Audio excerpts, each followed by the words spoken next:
دیکھتے ہیں تو اس کی طرف جاتے ہیں، ہے کیا؟ انہیں اس سے مطلب نہیں کس کا خیمہ ہے۔ دوڑتے دوڑتے آئی نہ خیمے حسین کی طرف، اس نے خیموں کی طرف دیکھا، سب عبادت میں مصروف ہیں، کوئی تلاوت میں مصروف ہے۔ بچی اٹھی، سیدہ زینب کے قریب آئی نہ قریب میں جا کے بیٹھ گئی۔ سیدہ زینب قرآن کی تلاوت فرما رہی ہیں۔ جب قریب آئی آپ نے اجنبی بچی کو دیکھا، دیکھنے کے بعد کہا بیٹی کہاں کی رہنے والی ہو، ہمارے خیمے میں کیسے آئی ہو؟ بچی نے اشارہ کر کے کہا مائی وہ جو سامنے خیمے نظر آ رہے ہیں میں اس خیمے میں رہنے والے حر کی بیٹی ہوں، میرا باپ ایک قافلے کا سردار ہے، سپہ سالار ہے فوج کا، میں اس کی بیٹی ہوں۔ اتنا سنانا حضرت سیدہ زینب نے مسکرا کے کہنے لگی تب تو ہمارے گھر کی مہمان ہو۔ اللہ اکبر۔ آپ فرماتی ہیں بیٹی ہمارا دستور یہ رہا ہے، ہمارے دروازے پہ جب کوئی مہمان آیا ہے تو ہم نے اسے خالی نہیں بھیجا ہے، لیکن افسوس کیا کریں آج ہمارے گھر میں پانی نہیں، ایک گھونٹ بھی، اگر پانی ہوتا تجھے پانی پلا دیتے، اگر ایک لقمہ روٹی کا ہوتا ہم تجھے روٹی کھلا دیتے۔ یہ بات آپ نے سیدہ حضرت زینب نے کہی حضرت حر کی بیٹی سے۔ اس کے بعد آپ کی نگاہ اٹھی، اچانک سامنے سے سیدہ سکینہ کا گزر ہوا، آپ نے حضرت سکینہ کو دیکھا، آواز دی بلایا، کہا بیٹی ذرا قریب آؤ۔ جب قریب آئی حضرت سکینہ، آپ نے نگاہ ڈالی حضرت سکینہ کے چہرے پہ، آپ نے اپنے کانوں میں دو بالی پہن رکھی تھی۔ حضرت زینب کہتی ہیں سکینہ جی پھوپھی، کہا یہ ہمارے گھر پہ مہمان بن کے آئی ہے اور کوئی مہمان ہمارے دروازے سے خالی جائے یہ ہمیں گوارا نہیں ہے، ہم کچھ دینا چاہتے ہیں۔ حضرت سکینہ مسکرا کے کہتی کیا دینا چاہتی ہو پھوپھی؟ کہا بیٹی اپنے کانوں کی ایک ایک بالی اتار دو تاکہ ہم اس کو خالی ہاتھ جانے سے بہتر ہے کہ تمہاری بالی پہنا دی جائیں۔ حضرت سکینہ نے اپنے کانوں کی بالی اتاری ہے، سیدہ زینب نے خود کی بیٹی کو بالیاں دی ہیں۔ جب بچی واپس جانے لگی اللہ اکبر، تب حضرت زینب نے کہا تھا بیٹی یہ کربلا ہے، کبھی وقت ملے تو ہمارے مدینے آ جانا، تجھے ہم اپنے گھر کا اصول دکھائیں گے، ہم معذرت کے ساتھ تمہیں رخصت کر رہے ہیں، یہاں تمہاری کوئی خدمت نہ کر سکے۔ بچی نے اتنا سنا ہے، اس کو کچھ احساس ہوا کچھ نہ ہوا، وہ دوڑ کر کے اپنے خیموں کی طرف چلی گئی ہے۔ ادھر میرے امام نے اللہ اکبر اپنا پہلا خطبہ ارشاد فرمایا ہے،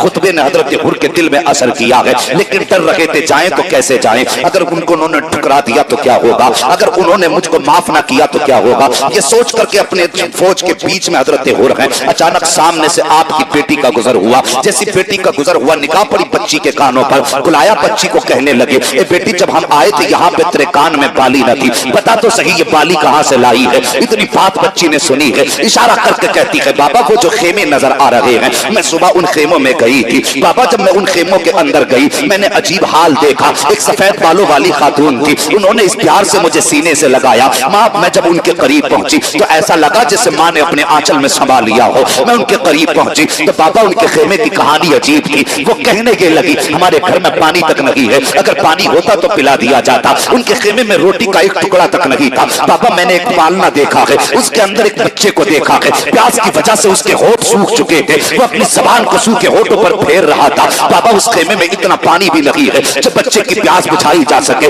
بابا وہ خیمے والے کتنے اچھے ہیں، جب واپس آنے لگی تو انہوں نے مجھے اپنے گھر کا پتہ بتایا اور کہا تھا کبھی وقت ملے تو ہمارے مدینے آ جانا، وہاں تیری خدمت کر کے غلام ہم تمہاری مہمان نوازی کا حق ادا کریں گے۔ اتنا سننا تھا حضرت حر کی چیخ نکل جاتی ہے، شہزادی کو سینے سے لگایا، فرمایا بیٹی جانتی ہے خیمے کس کے ہیں، وہ کون ہے جنہوں نے تجھے اپنے گھر میں بلا کر کے یہ بالیاں دی تھی؟ کہا بابا میں تو نہیں جانتی ہوں۔ حضرت حر کی چیخ نکلی، روئے بیٹی کو سینے سے لگایا، کہتے بیٹی آج اس قبیلے کا گناہگار میں ہوں، ان خیمے والوں کو روکنے والا میں ہوں، میں چاہتا ہوں ان سے معافی مانگو، لیکن ہمت جواب دے گئی ہے۔ تب آپ کی بیٹی نے کہا تھا بابا آپ نے پہچانا نہیں ہے، انہیں جانا نہیں ہے، دل سینے سے نکال دیجئے، اور وہ تو اتنے مہربان ہے اگر دشمن کی بیٹی کو وہ بالیاں دے سکتے ہیں تو بابا اداس نہ ہو، جانا تیرا کام ہے، معاف کر دینا یہ زہرا کے لالوں کا کام ہے۔ نعرہ تکبیر، نعرہ رسالت، شہید اعظم کانفرنس، مسلک اعلیٰ حضرت، سبحان اللہ حضرت، سبحان اللہ، ماشاءاللہ۔ توجہ ہے، تیار ہیں بھی بیٹھنے کے لیے؟ ذرا بولتے مچل کے یا حسین، ان کی الفت کا تاج رکھتے ہیں، ہر مرض کا علاج رکھتے ہیں، خوف کیا ہو ہمیں یزیدوں کا، ہم حسینی مزاج رکھتے ہیں۔ بس اسی سنجیدگی کے ساتھ گفتگو سنیں، بہت اچھا بھی حضرت، اتنی بات سنی نا، حضرت حر کے دل میں خیال آیا چل ہمت کر، اگر تیری بیٹی کو خالی نہیں لوٹا سکتے تو حر تجھے کیسے خالی لوٹا سکتے ہیں؟ آئے قدموں پہ گر گئے، آقا خطا میری تھی راستہ میں نے روکا، آپ کا مجرم ہوں میں، مگر میرے حضور معافی چاہتا ہوں۔ کیا میرا گناہ معاف ہو سکتا ہے؟ میرے حسین نے فرمایا نام کیا ہے؟ کہنے لگے حضور میرا نام حر ہے، اور حر کے معنی ہوتے ہیں آزاد کے۔ فرماتے ہیں سن، آج تک تو دنیا سے آزاد تھا، آج علی کے بیٹے نے تجھے جہنم سے آزاد کر دیا ہے۔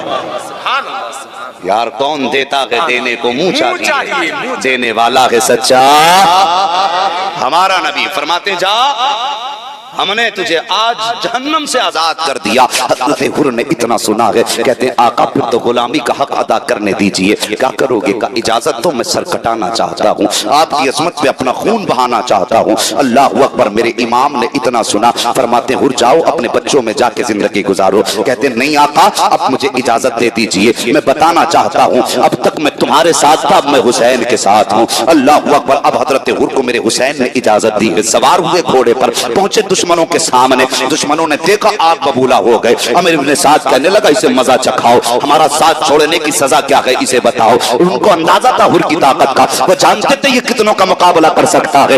یار جو رات و دن جس کے بیچ میں رہے ہوں وہ اس کا کون سا ہنر نہ جانتے ہوں گے۔ انہوں نے حضرت حر کی طاقت کے حساب سے ڈبل لوگ بھیجے حضرت حر کو قتل کرنے کے لیے، لیکن جتنے آئے تھے سب کے سب کٹ کے زمین پہ تڑپ رہے تھے۔ امیر ابن سعد نے کہا تھا حر تجھے ہو کیا گیا ہے کہ جب